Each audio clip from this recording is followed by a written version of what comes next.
Today, you may think it's a sham, but actually it's progress.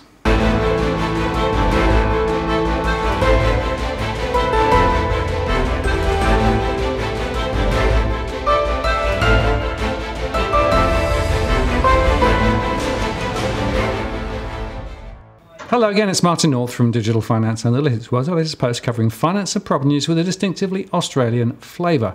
And today I'm joined by Robbie Barwick from the CEC. Hello, Robbie. Hello, Martin. We seem to be catching up quite a lot because there's so much to talk about. And the latest thing, of course, is the Senate's inquiry on banking separation.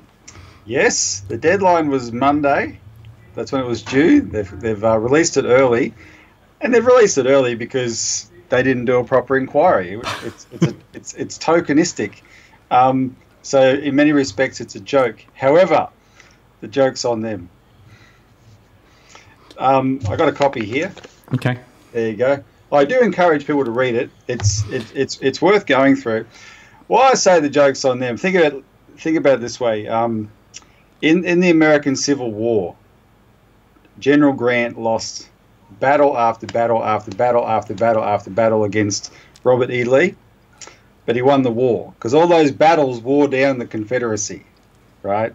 And that's the important thing. So technically, we've just lost another battle, another skirmish here, but we're not fighting these battles anymore way out in the boondocks somewhere. We're inside the gate. We're in their territory, and we're making them conduct these inquiries and obviously be very frustrated by it, right? And you can see it in the way they choose to put these reports together. But we are making them account for the issue. And one of the things that very positively this has shown up is there's a lot of rhetoric following the Royal Commission. Right? Oh, yes, we're going to clean this up. Oh, we were so shocked. Yes, harumph, harumph, harumph. A lot of rhetoric. And yes, we'll implement the recommendations.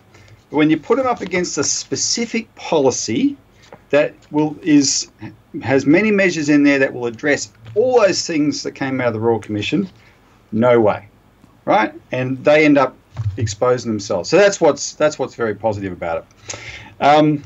Anyway, let's have a look. So there's a couple of parts to the report. There's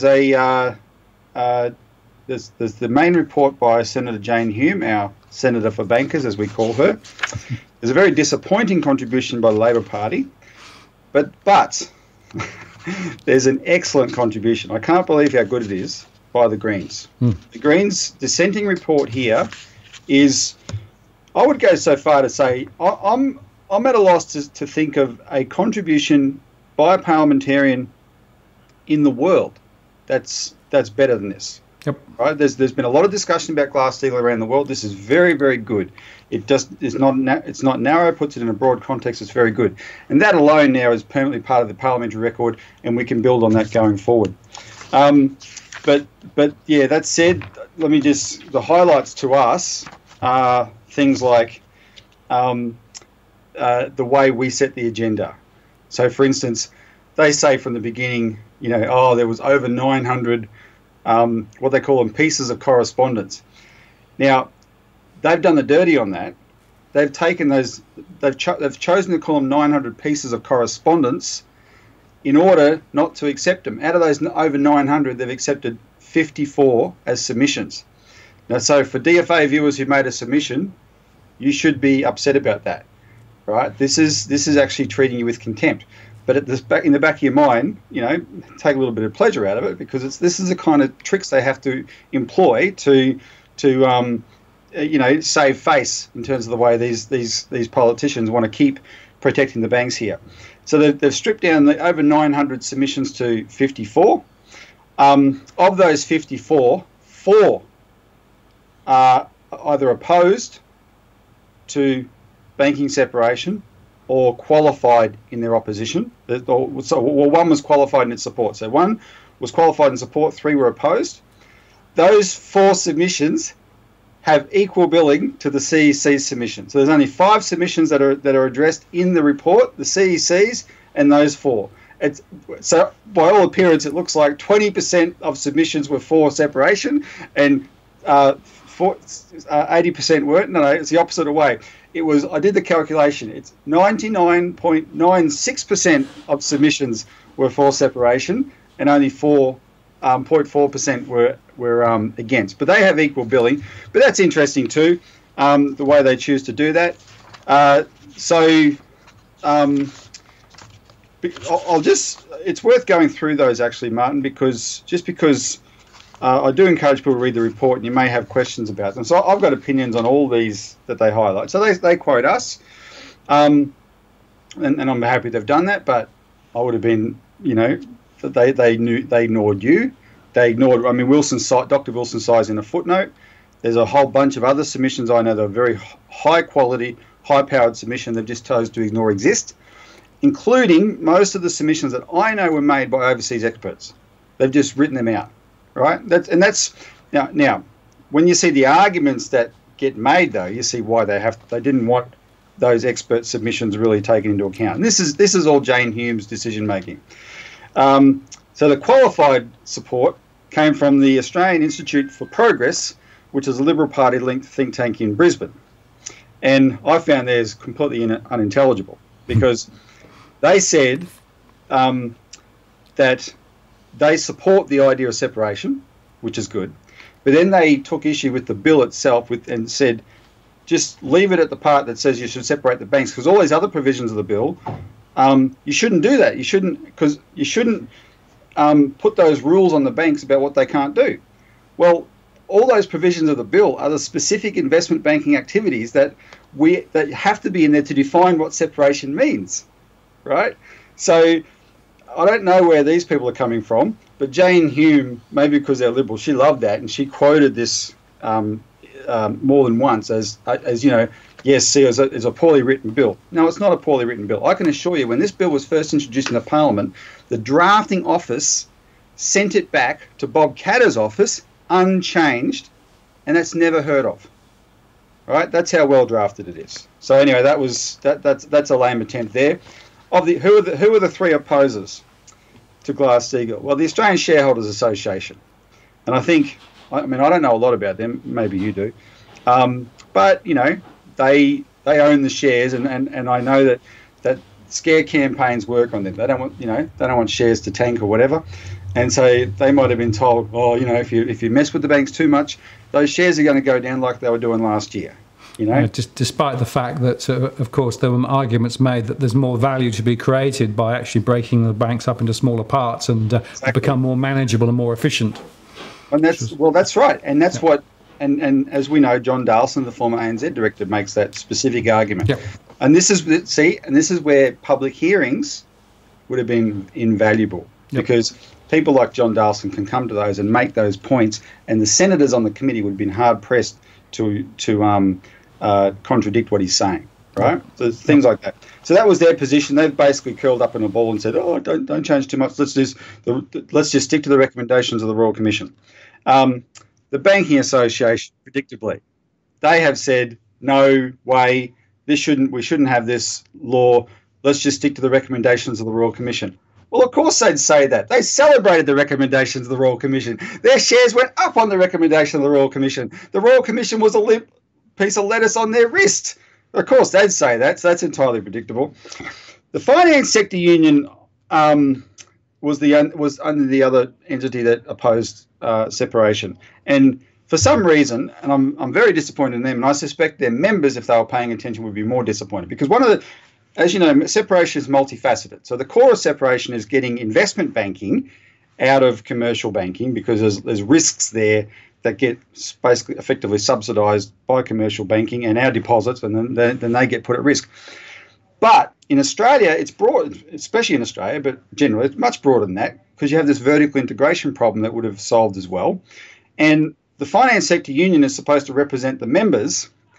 They're members of the staff of the banks who have been put under excruciating pressure for decades to sell products of other financial entities that the banks also own, right? And given quotas to do it, etc. And it's produced a terrible culture. Everybody hates it. They denounce it entirely. That would be... Now, you can take two approaches to that. You can manage that conflict of interest, which they claim they were doing all along anyway, right? And obviously it didn't work. or you can take the conflict of interest away. And for whatever reason, the finance sector union, or the bosses of it, have chosen they prefer to support the idea of managing the conflict of interest rather than removing it through full separation. And it just so happens that position is in favour of the bosses of their employees. Yep. Right. So, I don't buy it for a second. I'm suspicious about it. But that's the guts of Jane Hume's report right there. So she goes through those, and then she does one other thing. Now this is pure deflection as far as I'm concerned, but it's important the reason she did it. So there's a whole lot of detail in our bill. As anyone who's read it, you'll see it. A lot of detail. This report should have been addressing all that detail. They asked us as the public when we made submissions. Remember, make submissions on the provisions of the bill. This report is not based on the provisions of the bill, right? What she's done instead, she's taken one concern that was repeated in the letter writing, the submissions, which is about bail-in, and she has given 2 or 3 pages of this report to denying that bail-in exists. There is no bail-in, etc., etc. So remember, this woman was the chair of the committee that looked at the crisis resolution powers law that we say is a bail-in law before it was snuck through. She was in the room in the Senate when it was snuck through, right? And for some reason, she's decided to double down on that. And I'll tell you why, it's a sore point. It really is a sore point. We've been hitting it. We did a release yesterday that pointed out that the Financial Stability Board has released a report. Actually, Martin, you gave it to me, as you know, confirming the government has plans for stronger bail-in laws. They still have those plans. So they're denying until they're blue in the face, but they can't deny it to the international authorities. They know the IMF has demanded these stronger laws as well. So they don't like the pressure they get put under over that, and so she's chosen to use this inquiry report to try and put that to bed as well. And the gist of what she said, I can't believe they think we find this kind of language reassuring. So she quoted from her committee's report a year ago and said the committee believes that the protection of depositors' interests is paramount and does not consider that crisis resolution powers bill would allow the bail-in of Australian savings and deposits. Well, does not consider is not a guarantee. But anyway, so they put that in there as well. And as far as I'm concerned, that's fraud. So there's two provably fraudulent parts of this committee report. One is calling the submissions pieces of correspondence and not submissions, and using that as an excuse to suppress them. And the other one is this section on bail-in, right? Total fraud. So that's Jane Hume's contribution. Her recommendation is the committee recommends that the Senate not pass this bill. Now, so Labor Party. I mean, so Labor Party, what I'm discussing about with Labor is, this is what they say. This is from the 2 members on the committee, Chris Ketter and Jenny McAllister. 1.1, Labor senators do not support the banking system reform separation of banks bill 2019.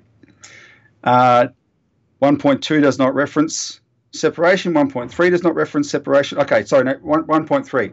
The Hayne Royal Commission made 76 recommendations and a swathe of additional comments and observations about possible future action, but it did not recommend any structural separation of banks or any Glass-Steagall style legislation. And also then 1.4, and the Productivity Commission also didn't recommend it more than a year ago. And that's Labor's entire basis for their decision. Now, supporters, people who've been activating on this for a long time would know, all last year Labor was saying, we'll wait to see the outcome of the Royal Commission. Now we've got the outcome of the Royal Commission. They think they're being consistent. They're sticking with that. But let me just say it again. That Royal Commission outcome was something that the banks thought was so good for them, they cheered. They celebrated. Their stock went up, right? It was a joke. Anyone who's objective about it knows it was a joke. If would Labor lose, this is my question, Martin, would Labor lose votes if they went further than the recommendations of the Royal Commission? Right? Of course they wouldn't. The average person wants to know that whatever's done following the Royal Commission is serious. It works, right? It will address something. They're pretty disgusted with the idea that the banks could just celebrate this, and that's the issue. That's the concern here. So that's Labor's position, and the rest they said, everything else they say in their one of the bit pages could be just election material, right? But I really recommend people read it for the Greens' contribution. It is very, very good. So this is Senator Wish Wilson, is the Green senator on the committee. So this is a dissenting report. We were very critical of him a year ago when it came to the bail-in laws, and that's fine. But where credit where it's due, this is very good. And what he does, he puts it in a larger context, right? And often, and the themes that we've just talked about, the financialization of the economy, the way it's the scope of the banking system, the size, which has not been an improvement of the banking system. Here's a good quote for you. He said, beyond a certain point, an oversized banking and finance sector actually constrains the real economy. In part, this is because no one really understands the interconnectedness between complex financial products and everyday life. Risk is everywhere, and it's everyone's problem whether you signed up for it or not, right? Spot on. And, of course, that's the context in which, how do you address that problem? You've got this issue of universal banks now, which is for the last 20 years. As he makes the same point, it's a fairly new phenomenon. But the global financial crisis showed where those risks end up, right? And so the specific points that the Greens make in this about this bill, the Greens believe the job remains unfinished to actually following the Royal Commission, and that the root cause of the problem, universal banking, needs attending to, as is proposed by this bill. And then without fully coming out and totally endorsing everything about the bill, they make a more fundamental point, which I think is more valid, that this is such an important bill that their recommendation is that the committee continues its inquiry into this bill to enable consideration of further evidence, right? That's the biggest issue. It's not that the government disagreed with this. They didn't do an inquiry, right? But what they had to produce, even as a token report, was totally defined by the work that we've done. So this is really excellent. The arguments the Greens make are great. They're spot on. People who've examined this issue right around the world would recognise how intelligent they are, and that's something. If people want to, help other people understand the importance of this, I recommend read that. Right. So that's overall, that's my summary of the report. Yes, technically they've now said we don't recommend it, but it's an achievement that we've forced them to do it, and we want to build on that. Sure, absolutely. And the point there is that some of those arguments and issues, particularly from the Greens, are very cogent, aren't they? Absolutely. Yep. Well, I do know. When you do a lot of parliamentary work like I do, you talk to advisors more than members of parliament. Members of parliament are quite busy. Some of those advisors in the Greens camp I've found to be very intelligent right across these issues in a way that, to be frank, I haven't found in the major parties. It's almost as if I was a cynic, the major parties have just, over the decades, have got used to the vested interests writing their policies for them. Yep. Right? Yep. Whereas I know that they do, the Greens on this score, far be it from me to agree with the Greens on everything. They'll be fainting that I'm. I don't know who should be more worried, Robbie. I'll be fainting. I'm praising them so highly. What's going on here? No, we want to work with everybody, broad coalition on this, and it's very good. Now that said, so where to from here? Well, this is officially Senator Pauline Hanson's bill, right? Yep. She introduced it into the Senate. So she has grounds now, and it's silly season with the election on, etc., and she hasn't had any time to think about any of this, or her party. But they have grounds now to respond to this report in the Senate when it next sits. And I'm actually not even sure when that is. It may be June, but if it's not June, it won't be till August. But anyway, that's fine. Her bill still stays there as introduced into the Senate, right? So between what Pauline Hanson may decide to do as a response and the Greens saying this deserves more inquiry, more investigation, it'll be interesting to see what may unfold there, whether there's some kind of extension or a new inquiry under a different committee, etc., i.e. not chaired by Jane Hume, can be established, right? There may be multiple lines of attack here. So that'll be key.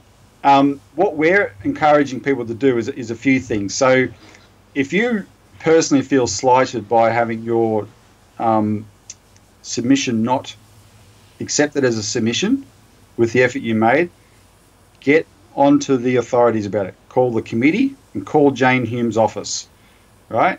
And demand to know why. Now, I can't tell you that's going to change anything, but I can tell you what it will do. That heat that you apply contributes to the overall direction this can go, right? Don't take it lying down. Don't accept being slighted like that. Their rationale was BS, right? It's disgusting. I know some of the people, DFA viewers, CEC supporters, they deserve to feel slighted and outraged by that.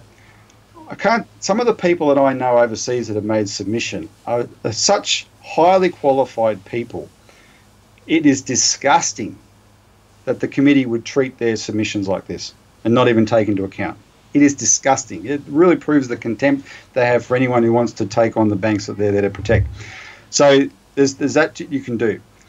The other thing you can do in the next 8 days, while the election campaign's still on, we're encouraging everyone, talk to all the candidates in your area. Now's the time. All these candidates want your vote. Go and talk to them. Email them, phone them, whatever. Find a way to communicate with them about this, about the fact that they've ignored 900 submissions and just taken on board 54 and then ignored most of those anyway. Take those things up with them. Impress upon them the need for Glass-Steagall separating the banks, right? And at least what you're doing then is when Parliament resumes, and you'll have a whole heap of new MPs there probably, they will know that they've been spoken to by constituents about this, and that is very valuable when it comes to more debates because they do have to pay attention to what their constituents might think. So those are a couple of things that people can be thinking about doing now. We're encouraging CEC supporters to do that, and as it becomes clearer post the election kerfuffle what else can be done, we will publicise that highly because this is the furthest we've progressed this so far. It's been the subject of this inquiry, and now we have grounds with the support we know that it's consolidating around it and the major parties exposing their opposition.